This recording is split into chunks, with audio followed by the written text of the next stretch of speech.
Good evening, and thank you for joining us. President Biden is ramping up the pressure on Vladimir Putin, warning the Russian president of, quote, enormous consequences if he invades Ukraine, and taking the rhetoric a step further, issuing a personal threat to Putin. Ukrainian leaders are trying to calm citizens, saying there is no sign that a Russian invasion is imminent, but the war games on the country's border are telling a different story. Thousands of Russian troops conducted military drills using warplanes, naval ships, and ballistic missiles.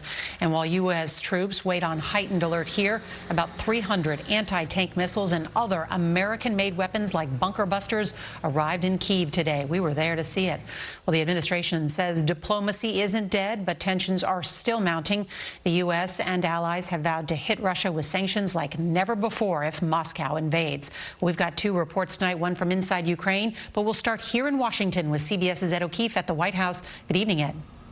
Good evening, Nora. The White House continues to believe Russia could invade Ukraine at any time, and today went further than ever before to make clear Vladimir Putin will face personal economic sanctions if he invades, and U.S. troops could be headed to the region sooner rather than later. A Russian military show of force today on the country's western border with Ukraine, and no signs that Vladimir Putin plans to back down.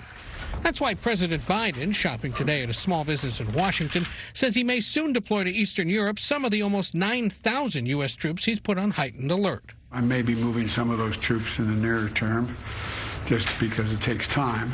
And again, it's not provocative. Several thousand U.S. troops already in Europe also could be repositioned, but the growing Allied response force is still no match for Putin's roughly 100,000 troops on the ground.